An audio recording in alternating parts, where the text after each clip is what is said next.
요한복음 15장은요, 예수님께서 죽음을 앞에 두고 제자들에게 고별 설교한 내용입니다. 그러니까 이게 얼마나 중요한 내용이겠어요. 오늘 특별히 설교는 중고등학생들이 알아들을 수 있는 쉬운 설교를 하겠다고 지난주에 공약을 했죠. 그래서 여러분이 못 알아들으면 나 고만합니다 설교. 잘 들으세요.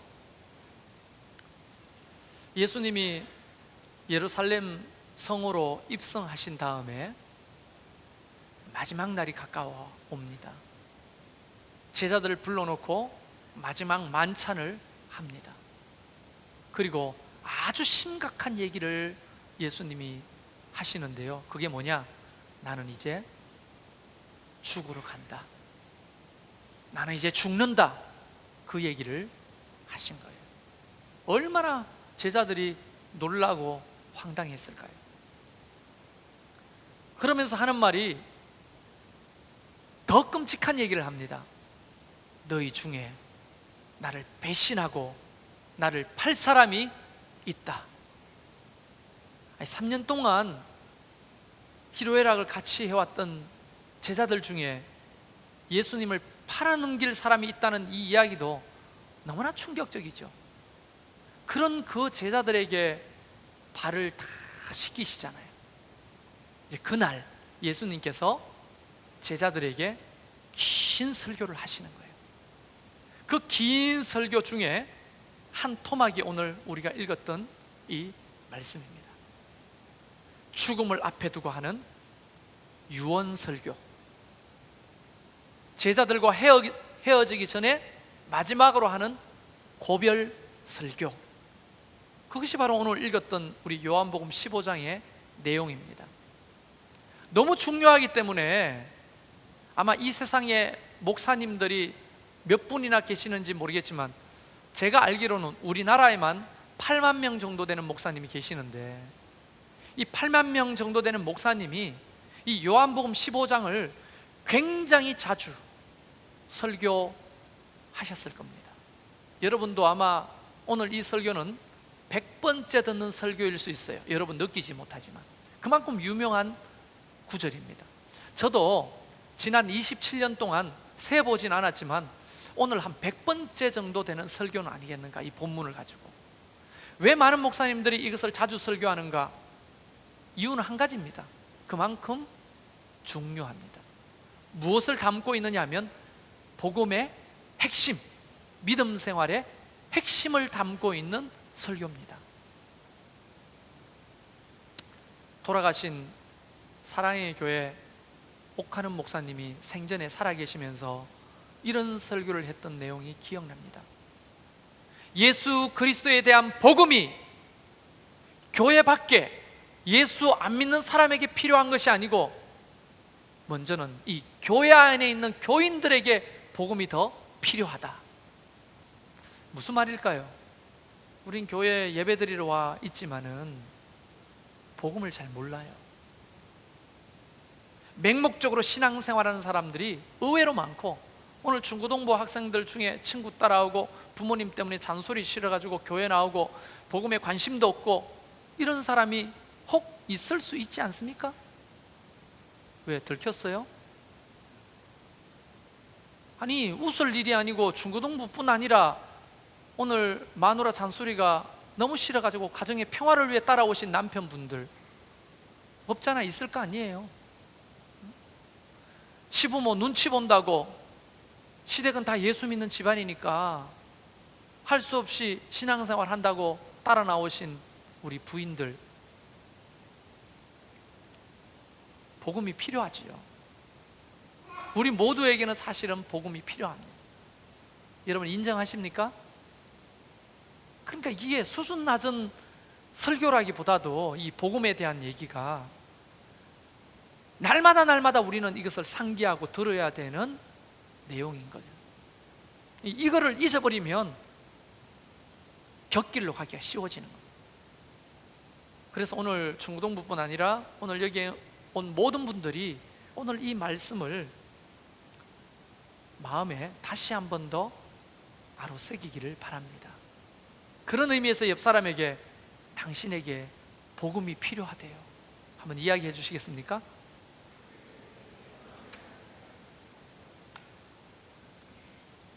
몇 분들은 좀 기분 나빠하시는데요, 나를 어떻게 보고 복음이 필요하대요.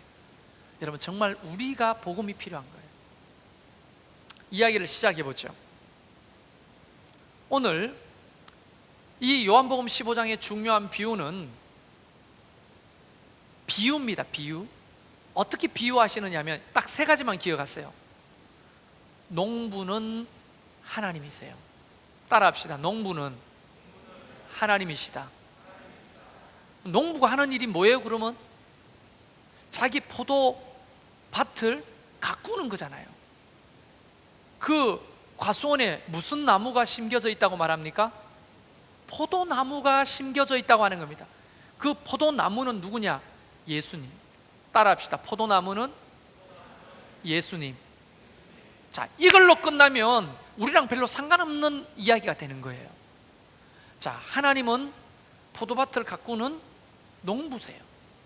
그래서 포도나무에 물을 주고 거름을 주고 벌레를 잡아주고 포도나무를 위해서 헌신하는 거예요, 하나님이. 그런데 포도나무는 그 하나님의 섬김을 통해, 농부 대신 하나님의 섬김을 통해 무럭무럭 잘 자랐습니다. 이것도 어렵다고 고개를 가우뚱가우뚱하면 너희는 정말 이따가 보자. 포도나무가 무럭무럭 자랐어요. 그런데 여기서 굉장히 중요한 교훈 하나를 저는 발견했어요. 포도 열매는 어디에 달리는가 하는 겁니다. 포도나무에 달립니까? 그 말도 맞죠? 포도나무의 가지에 달립니까? 여러분, 포도나무가 있으면 포도나무에 휙 하고 포도 열매가 달리는 거 봤어요? 포도나무는 가지가 있어요. 가지. 이게 넝쿨과거든요, 포도나무가.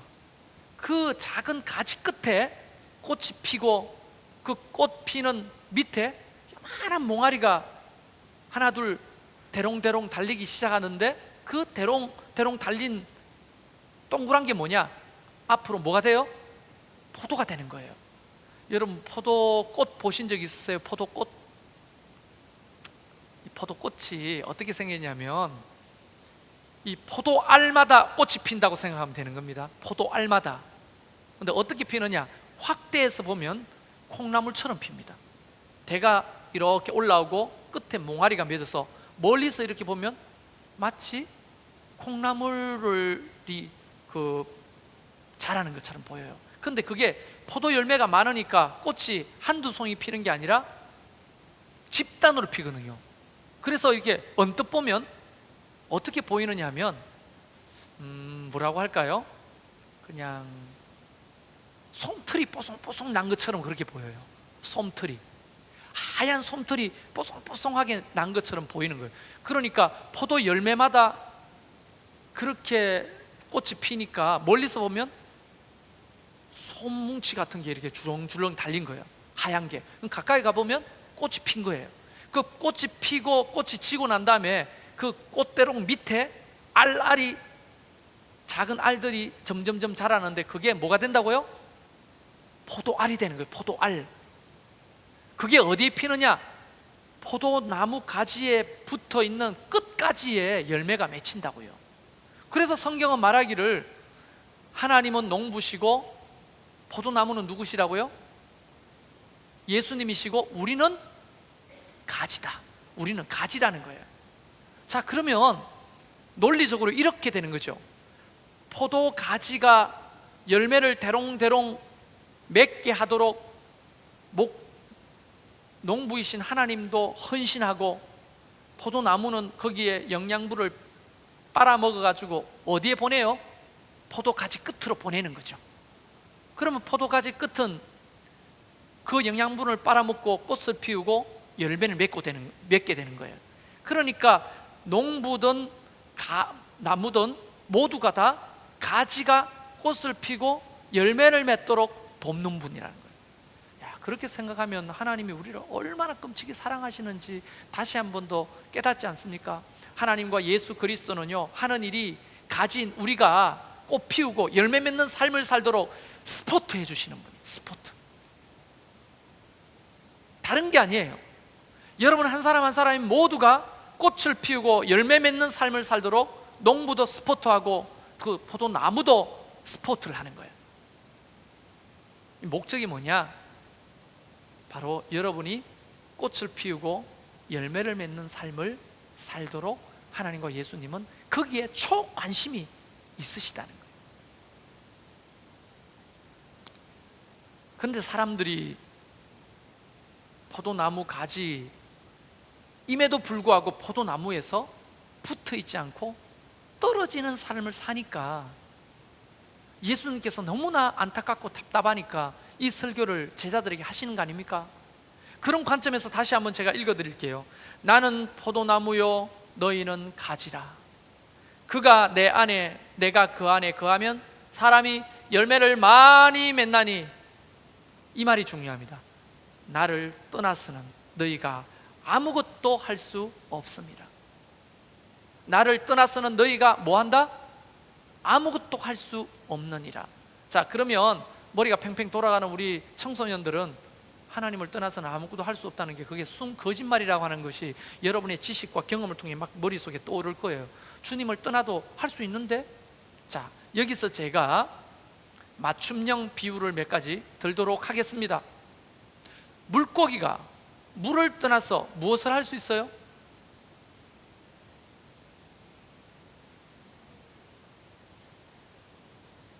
찌개가 된다고요? 구이가 되고? 그렇죠. 생명은 사라지는 거예요. 먹이가 되는 거죠. 먹이가 물을 떠나면. 자, 두 번째 또 뭐가 있을까요? 기차가 철로를 떠나면 달릴 수 있나요? 달릴 수는 있겠죠. 덜커덩 덜커덩. 그러나 온전한 속도를 내거나 자기가 원하는 목적지로 달릴 수는 없을 겁니다. 잠수함이 바다를 떠나면 어떻게 되는 거예요? 잠수함이 바다를 떠나면? 여러분 표정이 너무 유치해요. 그런 얘들에게는 유치하지 않을 수 있어요. 네. 바다를 떠난 잠수함은 박물관이나 카페로 쓰임 받겠죠. 아무것도 할 수가 없는 거예요. 이제 마지막 피날레로 한 가지만 더 이야기할게요. 여러분 사실 우리 교회 그 마당 그 펜스에 원래는 장미 넝쿨을 심으려고 했어요. 근데 그 나무를 심어주는 조경 가게에 가보니까 넝쿨이 없고 장미나무가 없고 개나리밖에 없다는 거예요. 할 수 없이 그러면 개나리 주세요 하고 심은 게 개나리 묘목을 심은 거거든요. 그래서 봄만 되면 여러분 관심도 없겠지만 노란 개나리가 펜스에 펴요. 본 적 없죠? 관심이 없는 거예요. 노란 개나리가 펴요. 그런데 내가 원래 심으려고 했던 것은 장미나무입니다. 장미 묘목을 심으려고 했던 거예요. 여러분 장미가 자랍니다. 그리고 거기에 아주 빨간 장미들이 피기 시작합니다. 이쁘죠? 그래서 꽃 중에 꽃은 장미죠. 그런데 예뻐가지고 그 장미를 가위로 싹둑싹둑 잘라가지고 이 강대상 위에 물병에다가 꽂아놨다고 생각해 보십시오. 자, 여기서부터 이야기가 시작돼요. 여전히 장미는 아름답습니다. 그래요, 안 그래요? 냄새를 맡아보니까 여전히 장미는 아름다운 향기를 뿜고 있습니다. 그리고 장미는 여전히 푸르고 이파리도 싱싱합니다. 자, 저기 나무에 붙어있는 장미하고 이 물병에 꽂혀있는 장미 두 존재가 있습니다. 우리 교회 안에도 똑같아요. 자기라고 생각하고 한번 생각해 보세요. 자, 이 물병에 꽂혀있는 장미는 예전에 나무에 붙어있을 때랑 별로 차이가 없어요. 왜? 향기도 그대로 나고 색깔도 그대로 아름답고 여전히 푸르고 싱싱하고 사람들이 다가와서 좋아해주고 아무 문제가 없죠. 그러나 여러분 이미 알 겁니다. 어떤 결론인지. 이 장미는 그 가지를 떠나서, 그 나무를, 장미나무를 떠나서 여전히 아름답고 아무 일도 안 일어나죠, 처음에는. 그러나 하루 이틀이 지나고 일주일이 지나고 나면 이 꽃병에 꽂혀 있는 장미 빛깔이 점점점 바라기 시작하고 꽃잎이 떨어지고 시들기 시작합니다. 근데 제가 생각할 때는 이 물병에 꽂혀 있는 장미가 그걸 못 느끼는 것 같아요. 마치 깨구리가 주전자 속에서 서서히 죽어가는 것처럼 이 장미는 지금 당장 내가 푸르고 지금 당장 향기가 나고 지금 당장 내가 아름다운 빛깔을 뽐내고 있으니 그 나무에 붙어 있을 때나 여기 있을 때나 무슨 차이가 있냐고 차이를 못 느낄 겁니다. 인간도 똑 마찬가지입니다. 하나님 안에 살다가 하나님을 떠나는 삶을 살면 어떻게 됩니까? 성경에는 분명히 너희는 나를 떠나서는 아무것도 할 수 없다 하지만 순 거짓말. 여러분 한번 생각을 해보세요. 기도 생활 포기하고 말씀 생활 포기하고 예배 생활 포기하고 그냥 밖에서 살면요 하지 말라는 것들이 좀 줄지요. 왜냐하면 교회 가면 하라는 것들이 너무 많으니까, 하지 말라는 게 너무 많으니까 자유로워요. 그리고 여러분의 사업이나 직장에서 인정받아요. 돈이 더 잘 벌려요. 아무 일도 안 생긴다니까요. 교회를 떠나고 믿음을 포기하면 마치 번개 맞아 죽을 것 같고 암병 걸려서 죽을 것 같고 사고 나서 죽을 것 같고 막 이런 불안함이 있었는데 하나님을 떠나도 아무 일도 안 생겨요. 장미가 그런 걸 생각하는 거죠.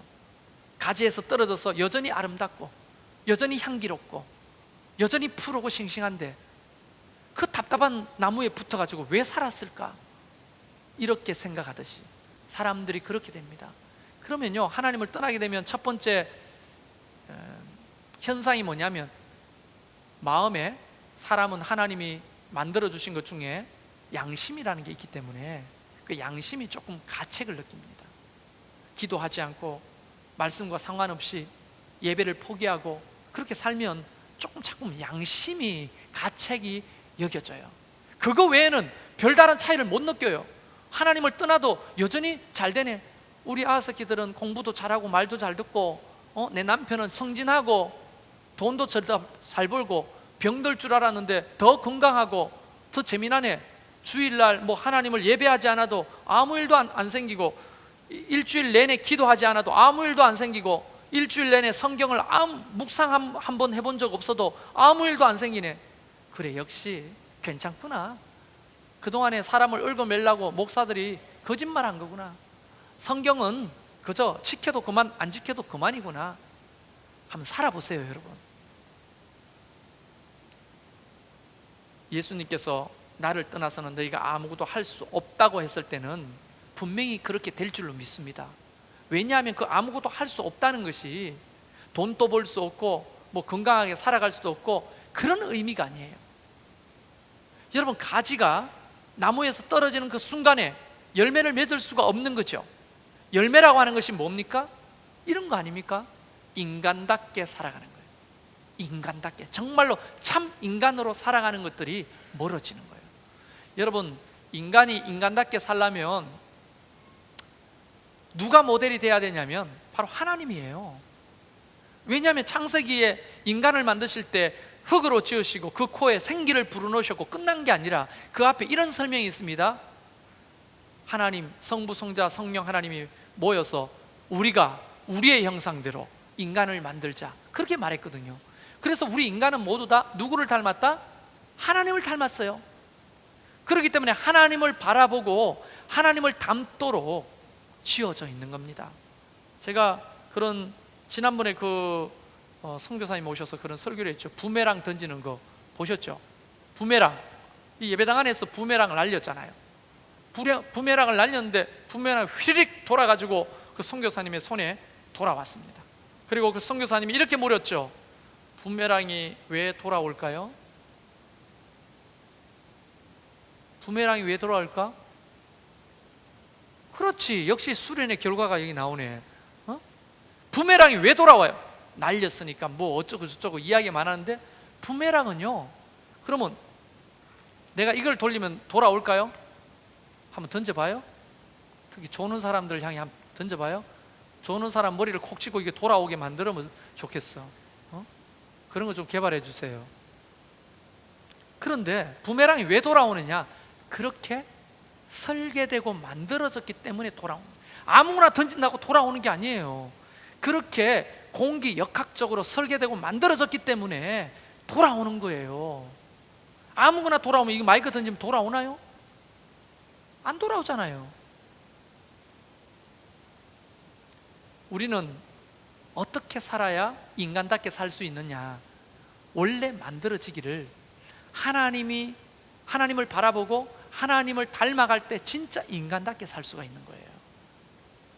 인간답게 살 수 있다는 말은 다른 게 아니에요. 참된 만족과 기쁨. 우리는 그걸 다른 단어로 해피, 행복이라고 말하는 거예요. 정말 행복하게 살려면 하나님 안에 거하는 것이 가장 중요한 핵심이라는 거예요.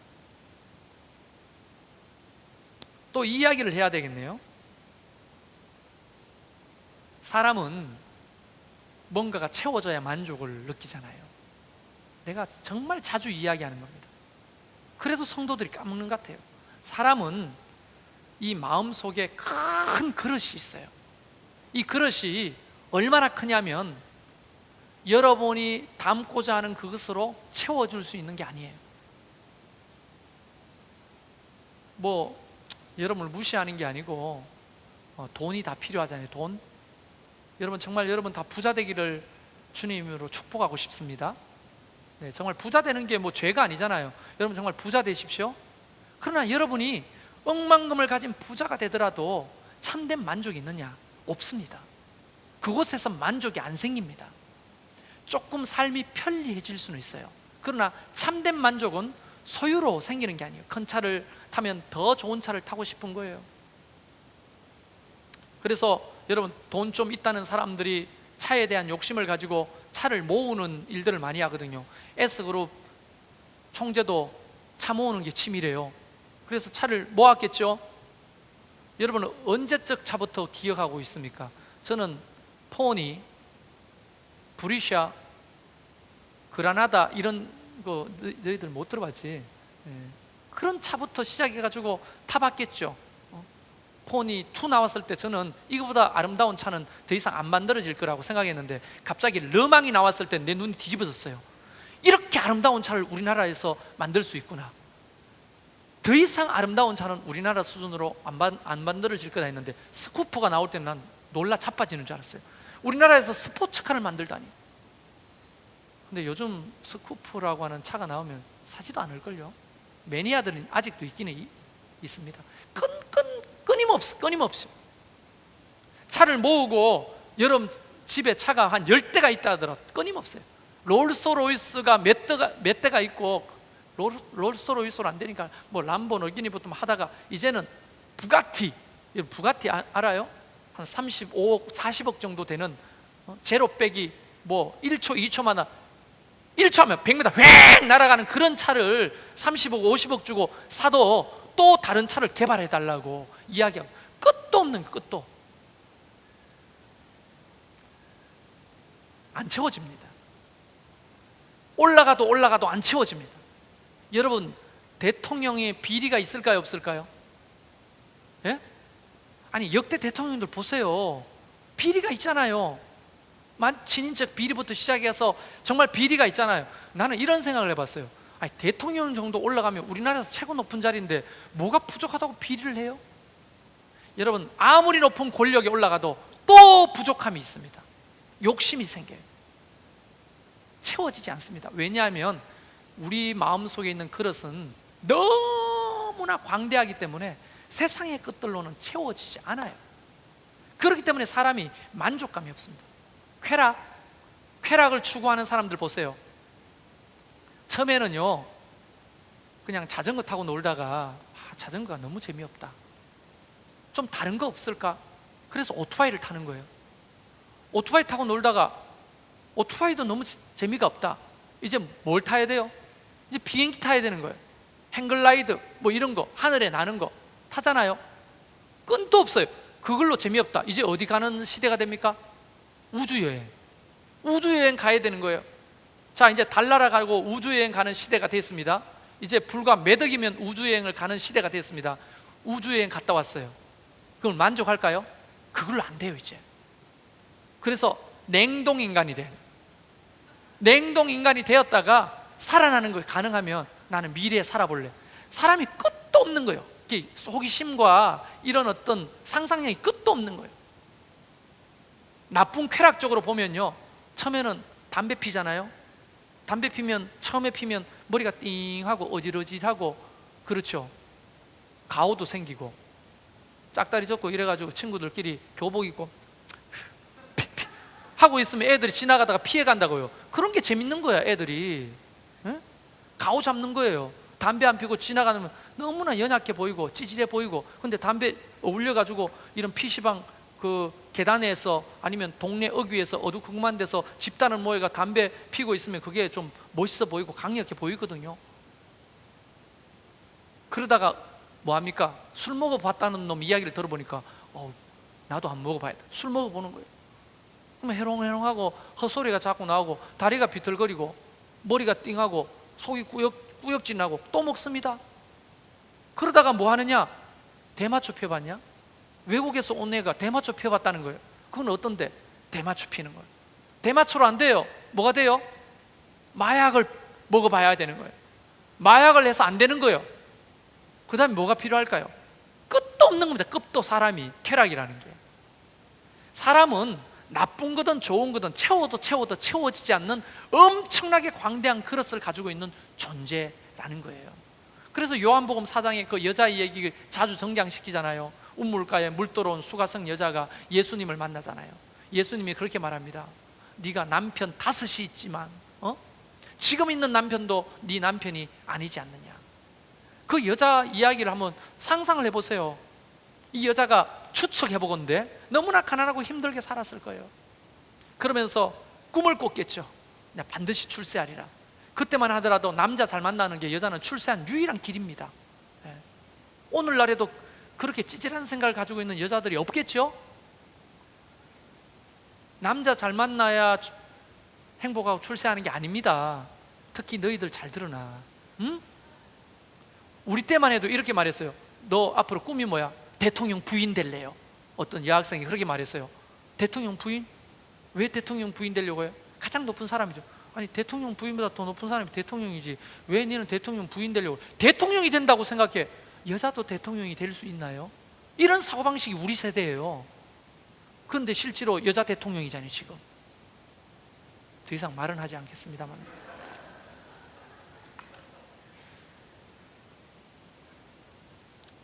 끝도 없는 겁니다. 끝도 없어요 사람의 마음은. 근데 그 수가성 여자가 그 가난하게 살면서 남자 만나가 출세할 거라고 생각하고 좀 멋있는 남자하고 다니면 좀 자랑거리가 되잖아요. 그렇죠? 그래서 명동이나 뭐 가로수길 가면 정말 키 한 185 정도 되는 남자 옆에 개미처럼 붙어있는 여자가 팔짱을 끼고 가는데 보면은 뭐 우리끼리 하는 말입니다. 안 맞아요 이 이미지가. 근데 여자는 돈이 많아, 남자는 돈은 없고 잘생겼어. 이런 커플들이 사실상 있다고요. 그런데 그렇게 다니면 이제 친구들 부르죠. 불러가지고 뭐 남친 자랑시키는 거예요. 아, 우리 거의 키도 184고 정말 멋있고.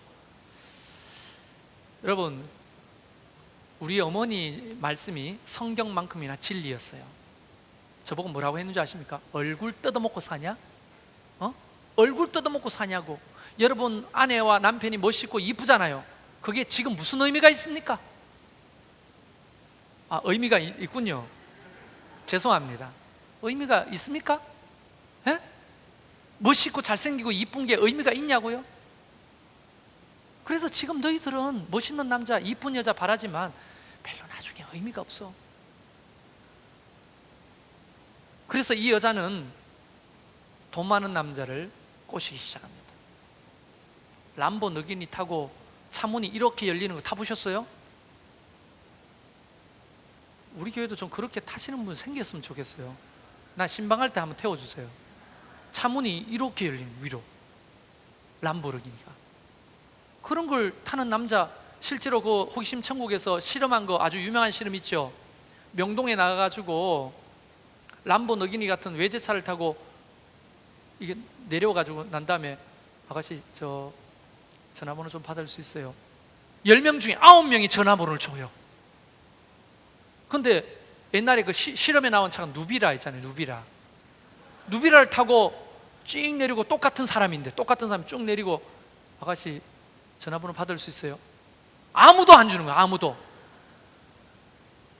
그러니까 사람들이 돈 많은 사람 추구하겠죠. 그래서 이 여자가 돈 많은 남자하고 살아봤더니 그것으로 만족이 안 되는 거예요. 나머지 세 남편은 어떤 남편일까요? 그래, 돈만 많고 머리에 든 거 없으면 너무 힘들어. 배운 사람하고 박사하고 살아봤지 않았겠어요? 근데 맨날 고주할 미주할 그것도 모르냐 무시하고, 응? 그리고 또 권력 있는 사람 만나봐야 된다. 권력 있는 사람하고 살아봤자 바빠. 이 사람은 그 권력을 유지하려면 지구 속에 들어오겠어요? 못 들어요. 그러니까 뭐 지구 속에 없는 남편 뭐 아무리 권력이든 뭐가 좋겠어요? 행복하지 않아요. 그래서 정말 인격 있는 남자를 이 여자가, 그 제 상상입니다. 이 다섯 남편 만나봤더니 재미가 없어요. 공자님이야. 어허하고 인격은 좋은데 재미가 없어요. 무슨 개그를 하면 그게 무슨 말인가, 뭐 이렇게 하면 정말 재미없잖아요. 근데 살 수가 없는 거예요. 만족이 안 되는 거예요. 여러분, 그 5명의 남자를 다 섞은 남자를, 저 같은 남자죠, 이런 사람하고 살아도 만족이 없어요. 죄송합니다. 그러니까 사람은 주님을 떠나서는 무엇으로도 만족이 안 되는 존재다. 이게 성경의 일관적인 주장입니다. 그래서 예수님은 말하는 거예요. 나를 떠나서 너희가 아무것도 할 수 없다. 그러면 떠나지 않는 것은 무엇을 의미하는 걸까요? 떠나지 않는 것. 주님을 떠나지 않는 삶을 살아야 되는데, 떠나지 않는다는 것은, 여러분, 그 내 안에 거하라 라고 하는 표현이 있잖아요. 7절에 너희는 내 안에 거하라. 근데 내 안에라고 하는 말이 메노라는 헬라어를 씁니다. 메노. 이 메노라는 말은 뭐냐면 영적인 연합을 의미하는 거예요. 영적인 연합. 그 영적인 연합은 뭘 의미할까요? 뭐를 통해 영적인 연합을 하죠? 우리 남자 여자가 사귀게 되면 호르몬이 분비하는데, 그게 무슨 호르몬이라고 했어요? 네, 도파민이라고 했죠. 이 도파민은 짧게는 1년 6개월, 길게는 2년에서 3년 정도 갑니다. 이 도파민이 과도하게 분비되기 시작하면 눈에 끝불이 얹혀요.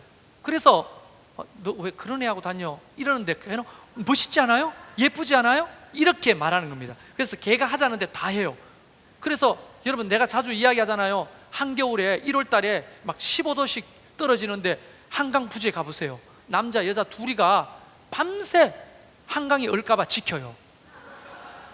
미치지 않고서는 그 0도 떨어지는데 둘이 붙어가지고 막 쪽쪽거리면서, 막 이게 도파민 때문에 그런 거거든요. 여러분, 저도 여러분도 한때 도파민이 과도하게 분비되는 바람에 지금 그 사람하고 사는 거 아니에요. 그게 은혜기는 은혜죠. 그때 도파민이 없었다면 절대 옆에 있는 사람하고 안 살았을 거예요, 분명히. 아멘입니까? 정말 그래요. 그러니까 지금 도파민이 과다하게 분비되면서 모든 것들이 다 행복하게 보이고 즐겁게 보이지만, 주님을 떠나서는 그것도 한순간에 지나가는 거라요. 한순간에. 저는 여러분이 주님 안에 산다고 하는 것은 영적 합일, 그게 뭡니까? 정말 육체적인 어떤 도파민 때문에 그들과 하나 되는 게 아니죠. 그들은 그렇게 말합니다. 소개할 때 친구들한테 멋있게 자기 남자친구, 여자친구를, 그 친구를 소개할 때 이렇게 말하는 사람 들었어요. 나의 소울메이트야. 소울메이트. 소울메이트가 뭐예요? 영혼이 합쳐진 메이트라는 거예요. 어떻게 합쳐지냐고요. 주님과 우리는 어떻게 합쳐지는 거죠? 어떻게 영적인 연합, 메노를 경험하게 되는 겁니까? 그게 첫 번째가 기도의 삶입니다. 기도의 삶. 기도라고 하는 것은 내가 원하는 바를 하나님 앞에 던져 놓으면 하나님이 그거를 보고 나한테 원하는 바를 이루어 주시는 것은요, 장님이 코끼리 다리를 만지고 코끼리를 이야기하는 만큼 아주 편협한 기도에 대한 설명입니다. 기도라고 하는 것은 훨씬 더 깊은 차원의 어떤 무언가가 있는 거예요. 말로 설명할 수 없는, 내가 하나님 앞에 나가 주님 앞에 기도의 삶을 살면 내가 느낄 수 없어도 주님과 내가 매너를 경험하게 되는 거예요. 영적인 합의를 경험하게 되는 거예요. 그런 삶이 가져다 주는 것은요, 첫 번째가 만족감입니다. 왜냐하면 주님이 내 안에 들어와 계시고 내가 주님 안에 들어가면 그 그릇이 채워지거든요. 왜냐하면 주님은 이 세상보다 광대하신 분이잖아요. 이 천지 만물을 창조하신 그분이 내 속에 들어오면 내 속에 있는 그릇이 꽉 차지요. 그러면 되는 거예요. 여러분, 살이 자꾸 찌시는 분들이 극단적인 방법으로 수술하는 게 뭡니까? 풍선 집어넣는 수술하죠. 위 속에. 그걸 뭐라고 하죠? 의사들 뭐라고 해요? 그걸? 그거 안 합니까? 본인은 외과 의사니까 그거 안 하겠지. 한 데도 있을 거예요. 근데 풍선을 집어넣는 수술을 한 적이 있어요. 이 풍선을 집어넣으면 이게 부풀어 오르니까 무엇을 느끼게 만듭니까? 포만감을 느끼게 만들겠죠. 그러면 음식을 적게 찾고 적게 먹게 된다는 그런 원리입니다. 그게 의학적으로 별로 안 좋으니까 지금은 안 하는 모양이죠. 네. 위절제술 같은 걸 합니까? 네, 위절제술. 자, 옛날에는 그 풍선을 넣는 것들을 했어요. 만족감이 생기는 거예요. 마치 이와 같은 거라고 저는 생각해요. 주님께 나아가 기도의 삶을 사는 사람은요, 이상하게 좀 가진 게 없는데 좀 부족한데도 불구하고 내 삶에 만족감이 생기는 거예요. 만족감. 엉뚱한 것을 추구하지 않습니다. 만족감이 생깁니다. 그걸 포기하는 게 주님을 떠나는 거라고요. 두 번째는 주님께 거한다고 하는 게 뭐냐? 오늘 분명히 말하자. 내 말이 너희 안에 거하면, 내 말이 너희 안에 거한다는 게 뭡니까? 내 삶의 기준이 성경의 가치관이 되는 거예요. 하나님의 말씀이 모든 선택의 삶의 기준이 되는 거예요. 여러분, 우리는 자기도 모르게 자기의 경험과 지식으로만 내가 뭔가를 선택하고 살려고 하잖아요. 그런데 하나님의 말씀이 내 선택의 기준이 되는 삶을 사는 거예요. 그러면 세상 사람들은 아마 욕할 겁니다. 손가락질할 거예요. 바보라고 놀릴 겁니다. 그런데 주님의 말씀은 1점 휘rek도 틀린 것이었고 우리를 진리 가운데로 인도하시니 그 말씀대로 선택하다 보면 그것이 나에게 가장 유익한 것을 얻게 되는 것. 그게 지름길인 겁니다. 그게.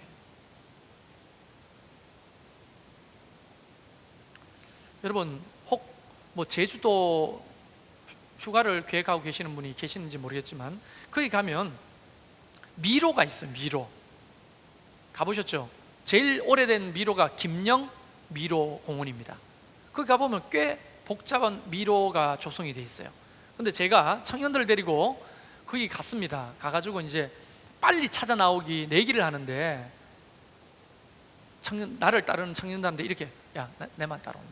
내 길눈 밟잖아. 나만 따라. 그러고는 달리기 시작했어요.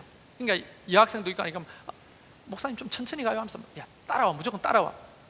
막 가는데 어느 순간 분명히 아까 왔던 길을 내가 달리고 있다는 것을 깨닫게 됩니다. 막 빠르게 내 경험으로, 내 지식으로 총동원해가지고 길을 쫓아가는데 아닌 거예요. 너무 황당한 거예요. 여러분, 미로의 원칙을 알죠? 쉬운 게 있습니다. 눈 감고 입구에서 출구로 찾아 나오는 방법 아시죠? 눈 감고. 좀 시간이 오래 걸리지만 정확합니다. 한번 실험해 보세요. 가가지고 오른팔을 벽에다 짚어요. 눈을 감아요. 오른팔을 벽에다가 이렇게 문지르면서 나와보세요. 결국은 나옵니다. 그게 미로의 원칙이에요. 수학적인 원칙이에요. 결국은 그 벽을 따라가 나오게, 시간은 오래 걸리지만 정확한 거죠. 내 깨와 내 지식과 내 어떤 선택으로 막 가다 보면 도는 길을 또 돌고 도는 길을 또 돌지만 좀 늦더라도 그 벽을 잡고 쫙 가면요, 결국은 미로 입구로 나오게 되는 거예요. 신기합니다. 그래서 청년들하고 그걸 실험을 해봤어요. 자, 오른손 벽 잡아라. 그러고 가보자. 눈 감고. 또 갔던 길을 또 가는 것처럼 보여도 결국은 빠져나오는 겁니다. 도저히 제주도 갈 돈 없으면 집에서 미로를 그려놓고 한번 해보세요. 분명히 따라 나오는 거예요. 신기할 정도로. 우리가 주님과 더불어 하나님의 말씀을 붙들고 가다 보면 느린 것처럼 보여도 결국은 나오는 거예요. 그게 바로 주님 앞에 붙어 있는 삶이라는 거예요. 사랑하는 성도 여러분, 오늘 주님은 마지막 설교를 제자들에게 하고 계십니다. 너희는 가지다.